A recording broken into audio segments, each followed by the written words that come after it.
आज इतिहास के जिस दलहीज पर 10 मिनट। वह सामान्य दलहीज नहीं है सभापति महोदय। जिन 3 कानूनों को साम्राज्यवादियों ने साम्राज्यवाद के हित में लिखा था, आईपीसी, सीआरपीसी और इंडियन एविडेंस एक्ट, जिसे हाउस ऑफ कॉमन्स और हाउस ऑफ लॉर्ड्स ने पारित किया था, जिसे भारतीयों को दासता के बंधन में दमन के साथ बनाकर रखने के लिए बनाया गया था, आज उन 3 कानूनों को परिवर्तित ही नहीं किया जा रहा। 3 कानूनों को पूरी तरह से खारिज करके 3 नए कानून को बनाया जा रहा है। प्रधानमंत्री नरेंद्र मोदी जी इस देश में डीकोलोनाइजेशन का एक नया इतिहास लिख रहे हैं। सभापति महोदय, इन कानूनों को बनाने में जो परिश्रम हुआ उसकी मैं एक छोटी सी झांकी बताना चाहता हूं, जिसे कल माननीय गृह मंत्री अमित शाह जी ने लोकसभा में बताया था। 18 राज्यों ने, 16 उच्च न्यायालयों ने, सर्वोच्च न्यायालय ने, 22 लॉ यूनिवर्सिटीज ने, 5 विधिवेत्ताओं ने जो शिक्षाविद हैं और 200 आईपीएस ऑफिसर्स ने, करीब 40 सांसदों ने और स्टैंडिंग कमेटी के साथ 3200 सुझाव आए। इन 3200 सुझावों में से इन 3 कानूनों को बनाया जा रहा है। जो मुख्य बातें जो चर्चा हुई, मैं 4-5 बातें उसको उल्लेखित करना चाहता हूं। जो लोग महिलाओं के हित की बात करते थे, लेकिन महिलाओं को संरक्षण न कानून दे पाती थी न पुलिस दे पाती थी, आज इस कानून के द्वारा 18 वर्ष की महिलाओं को, यानी 18 वर्ष तक की बच्चियों को उस श्रेणी में लाया गया यदि उनके साथ बलात्कार होता है तो उसे फांसी की सजा दी जाएगी। 0 एफआईआर और एस्कॉन्डिंग यानी फरार होने की जो संख्या थी, अपराध की संख्या 19 थी, उसे बढ़ाकर 120 कर दी गई है। सभापति महोदय, जो बुनियादी परिवर्तन हुआ है, उस बुनियादी परिवर्तन से समाज के सबसे हाशिए के लोग, महिलाओं को और भारतीय परिवेश में आ रही नई चुनौतियों का सामना करने में तीनों कानून सामर्थ्य होंगे। कांग्रेस के शासनकाल में 58 साल तक इस देश में कांग्रेस पार्टी ने राज किया। सीआरपीसी में 78 परिवर्तन किए गए, 78 संशोधन किए गए।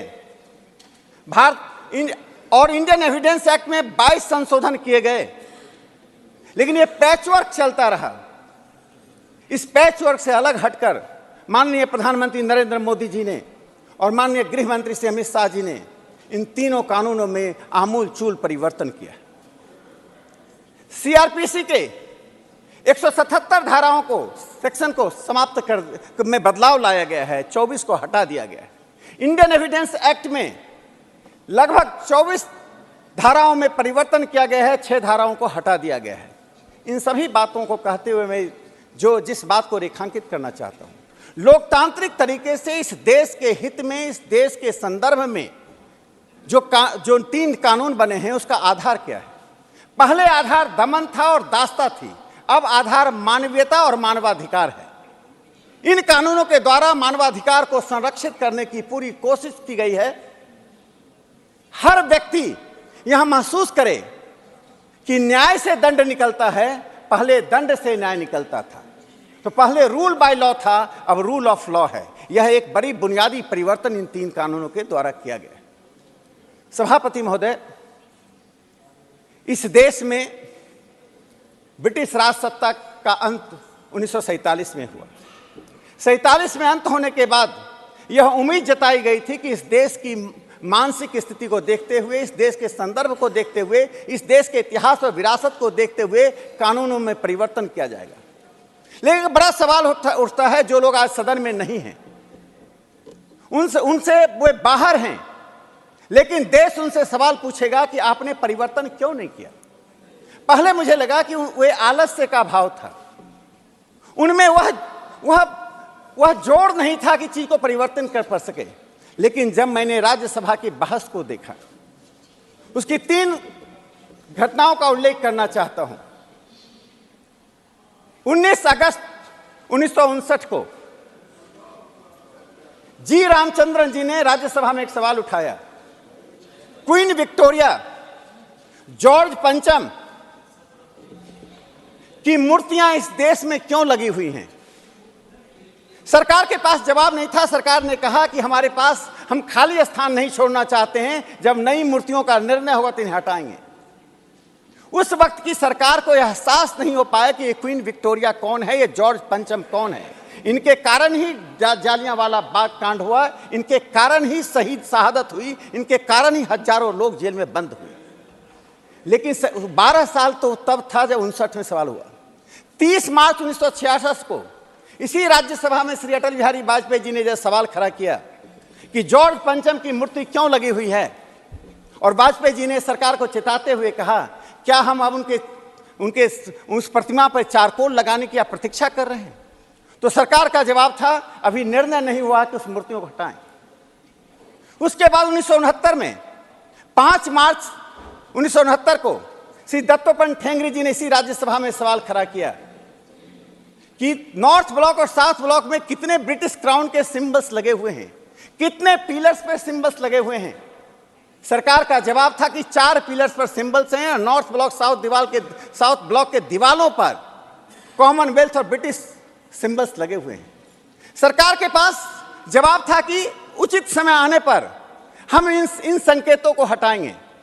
जिन लोगों ने ब्रिटिश साम्राज्यवाद के साथ सामाजिक जीवन जीते हुए, उनके संस्कृति का हिस्सा बनते हुए, जिसे मैकाले ने कहा था, वे कलर में, वे रंग से तो भारतीय हैं, लेकिन अपने सोच में, अपनी समझ में, अपनी बुद्धि में, विवेक में वे अंग्रेज हैं। ऐसे ही जमात ने इस देश को ब्रिटिश कानून का बंधक रखा।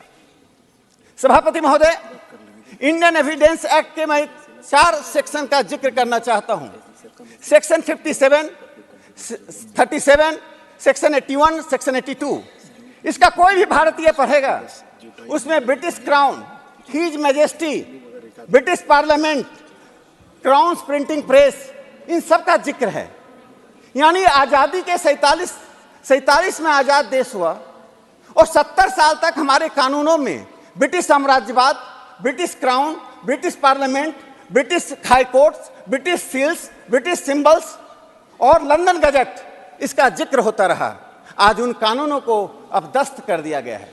सभापति महोदय, प्रधानमंत्री नरेंद्र मोदी जी ने इस देश को डीकोलोनाइज करने का जो एक बड़ा अभियान छेड़ा है, वह एक सर्वसमावेशी अभियान है।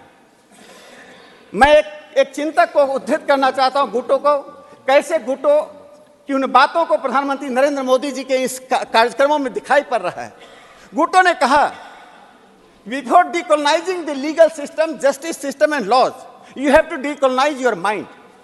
प्रधानमंत्री नरेंद्र मोदी जी ने जिस प्रकार से राजपथ को कर्तव्य पथ बनाया, जिस प्रकार से 2019 में बजट के उस औपनिवेशिक स्वरूप को बदल दिया, 2017 में लाल बत्ती को समाप्त कर दिया, एक नई ऐसी पद्धति शुरू हुई जिसमें हम पर गजनी, गौरी, माउंटबेटन, कर्जन, जिसका दबाव इस देश की संस्कृति पर, इस देश की विधा पर यूरोप केंद्रित था, उसे समाप्त करने का काम किया।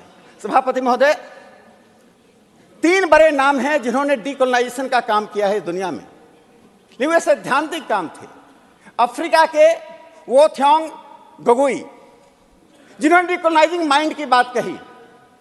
हिंदुस्तान के कृष्ण भट्टाचार्य, जिन्होंने विचारों के स्वराज की बात कही। अब गोगोई से लेकर भट्टाचार्य तक, और अमेरिका में बैठी हुई भारतीय मूल की गायत्री स्पितिभाग, अब इन तीनों ने वैचारिक बात की। हम सेमिनार करते रहे डीकोलोनाइजेशन पर, हम लेख लिखते रहे। प्रधानमंत्री नरेंद्र मोदी जी दुनिया के अकेले शासक हैं, अकेले ऐसे प्रधानमंत्री हैं जिन्होंने राजनीतिक आजादी के बाद वैचारिक आजादी को, सांस्कृतिक आजादी को, सामाजिक आजादी को अपना एक मिशन बनाया। और इस मिशन के कारण वह अखबार जो चीन का ग्लोबल टाइम्स भारत का आलोचक है, लेकिन जब एक शक्ति के साथ, एक उद्देश्य के साथ काम होता है, तो ग्लोबल टाइम्स ने लिखा 30 मई 2023 को अपने संपादकीय में समर्थन करते हुए लिखा। सभापति महोदय, 1 मिनट में समाप्त करता हूं। We emotionally support India's move for decolonisation. और मैं इससे जोड़ता हूं, गार्डियन अखबार ने 19 मई 2014 को जो प्रधानमंत्री जी के बारे में लिखा, Modi ji new twist of destiny, उसमें जो कहा था कि प्रधानमंत्री नरेंद्र मोदी जी भारत की सांस्कृतिक वैचारिक पृष्ठभूमि को अंग्रेजियत से अलग करना चाहते हैं, इज ए गिफ्टेड पॉलिटिशियन। आज इस बात को हम देख रहे हैं, आज पूरी दुनिया में इस बात की चर्चा हो रही है। डीकोलोनाइजेशन का एजेंडा पूरी दुनिया में मुख्य धारा का एजेंडा बन चुका है। आज प्रधानमंत्री मोदी जी ने यह साबित कर दिया है कि यदि देश को अपनी अस्मिता के आधार पर अपने पैरों पर चलकर आगे बढ़ना है, उसे विदेशी दास्ता से अपने आप को मुक्त करना पड़ेगा। उनके लिए मैं दो पंक्ति बोलता हूं जो प्रधानमंत्री मोदी जी ने आज डीकोलोनाइजेशन का संदेश पूरी दुनिया को दिया है। दिशा दीप्त हो उठी, प्राप्त कर पुण्य प्रकाश तुम्हारा, लिखा जा चुका अनल अक्षरों में इतिहास तुम्हारा। बहुत बहुत धन्यवाद।